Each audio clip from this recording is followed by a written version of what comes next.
show potential. Good morning mga ka-groomers. Once again, this is Fritz Sinisa and welcome to my vlog.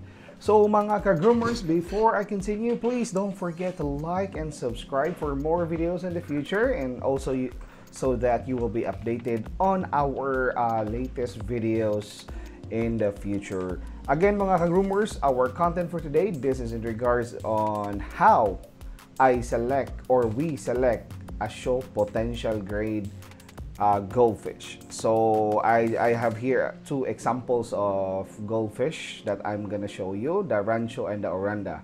Good thing na may Oranda tayong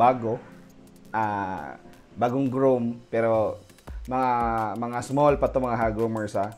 The one that I'm showing you, which is yung naka-viewing tank, that Oranda is a 6 cm Oranda, small size, and also the Rancho, the same size, 6 cm as well.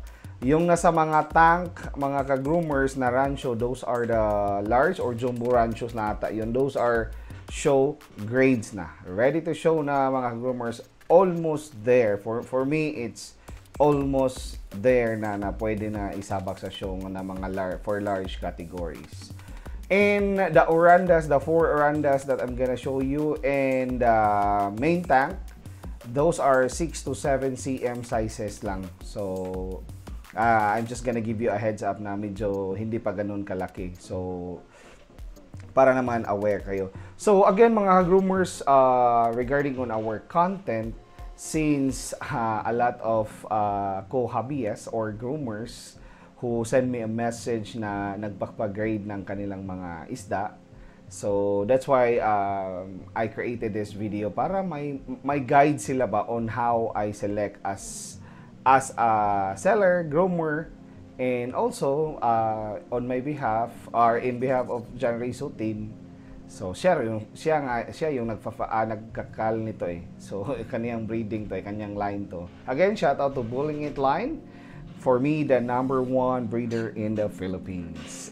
And also our BFF, the #1 groomer in the Philippines, of course, Marky Kikoy. And also to our best friend, the president of La Norte Goldfish Club, Sir Bra. Kanos adaw imuhang show.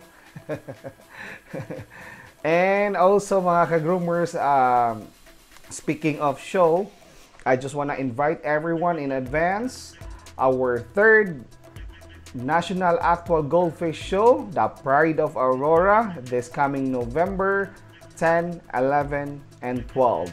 But however, if ever there are any changes on the date, I will just go ahead and post it on my Facebook account, which is Fritz Sinisa, and also on my second account, the Fritz Goldfish. Okay? Para updated tayo. But sure na this coming November mga groomers. And also, I just want to say thank you in advance to our trophy maker. Grabe na, super sikat na, si Sir Franco. Again, sir, thank you very much for your beautiful trophies. And again, umabot na sa ibang bansa yung mga trophies ni Sir Franco. So, again, thank you very much again. See you soon, sir. And again, mga groomers, go back to our topic. So, let's talk about first the Oranda. So again, this Oranda is a 6 cm body size for small category Oranda, pero medyo maliit pa siya kasi 6 cm. At least for me, the good size na pwedeng isabak sa show is around 6.5 or 6 to 6.8. Ganyan. Body size mga groomers ha, hindi kasali yung tail. So, again, since example lang naman to kung paano kami mag-select ng mga show potential para naman mag-guide yung ibang mga groomers natin na nagsisend ng video sa akin ng mga isda nila, ano daw ang grade nito for me, like that. Again, mga groomers, I just want to clarify kung bakit hindi ako nagbibigay ng feedback regarding on how I grade your fish, because ayokong may ma-offend na seller or groomer or lalo na sa breeder mga ka-groomers. So please do rely sa information na binibigay ng mga seller or breeder na binibilhan nyo ng isda. Pag sinabi nila siguro potential yan, so for them, that's a show potential. So, I'm encouraging everyone na rin, lalo na sa mga newbies, na please do buy your fish from a respective breeder or respected breeder. Yung bang kahit hindi sikat, pero quality yung mga isda na nilalabas or binibenta. Kasi iba naman kasi yung sikat sa meron din kasing mga sikat na medyo hindi na ganun ka-quality yung binibenta. Para lang makabenta, sinasabing ito, potential ganyan. So, I don't want to talk about that on this content, mga ka-groomers. But again, so for me, this rancho is a blue-based redhead Korean Oranda. Oranda. So, we're talking about first the Oranda. So, ito yung medyo patok sa mga gustong mag-groom ng mga isda, yung mga redhead, blue-based, yan. Kirin kasi medyo maganda kasi pag lumaki na, lalo na pag nagsusolid na yung mga colors niya sa katawan. So, again, this is a blue-based redhead Korean Oranda. So, mga ka-groomers, as you can see on the videos of the fish, yung dorsal niya, take a look on the dorsal. So, it has a strong dorsal, strong finnage, good swimming pattern, hindi rin lumalabas yung anal. So, pag lumalangoy kasi yung iba mga ka-groomers is lumalabas yung anal. So, hindi naman siya, pag lumalabas yung anal, hindi naman siya tinatawag na hindi potential. It's just, if sinasali sa show, may minus na. So, mas advantage kasi yung medyo, walang perfect na isda. For me, walang perfect na isda mga groomers. But, mas maganda na yung less yung fault sa katawan or sa overall package ng isda.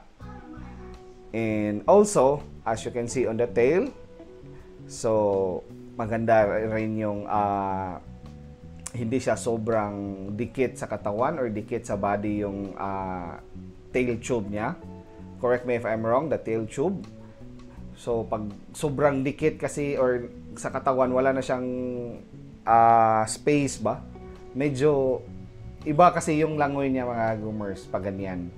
So, again, for me, and also for in behalf of John Rizzo team, this is a kind of Oranda na show potential for us.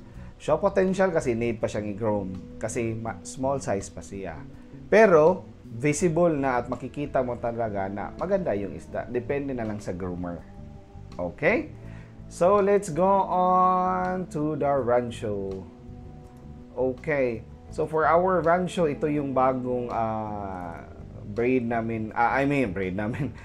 ni John Rizzo team mga groomers. Kasi uso na daw yung mga short tail yung paiksian na lang ng ng tail. So also again, as I mentioned, this is a 6 cm or small size rancho. For me, kahit 6 cm to, pwede na to sa small size category. As you can visible naman, makikita nyo naman yung overall package ng isda. The body, the wing, and the color. So 6 cm pa yan mga groomer sa body size.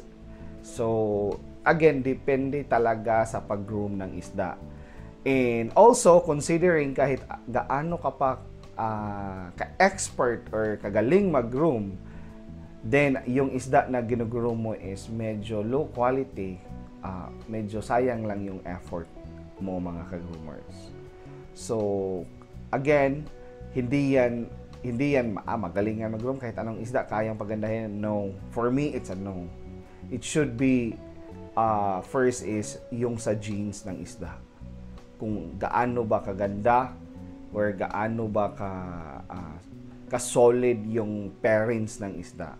But not all na nilalabas ng mga quality na mga breeder or mga parents ng mga isda is all potential. So as I mentioned, sa isang breeding, swerte na pag may 15 na show potential na nalabas. So pag final call siguro niyan, may 10 na lang or maybe 5 or Some of it are dalawa na lang yung potential na maganda talaga. So, ganyan kahirap mag-breeding mga ka-groomers. So, depende talaga yan sa breeder, sa experience niya sa pagkaling ng isda. Okay? Kasi ngayon, marami na kasing nagbebenta na potential, pero ang liit pa. Paano makikita na may potential yung isda kung super liit pa, halos juvie size pa lang. So, much better if doon kayo sa mga small size bumili na mga semi-grown. Para, again, as I mentioned in my previous vlogs or every video that I create mga groomers, mas maganda talaga yung semi-groom. Depende na lang talaga sa pag-groom ng bagong may-ari ng isda kung kaya niya i-maintain yung quality ng isda, yung overall quality ng isda. Okay? So again, hopefully mga groomers may natutunan tayo for today's content. This is Fritz and Isa. Thank you for watching. See you on the next vlog.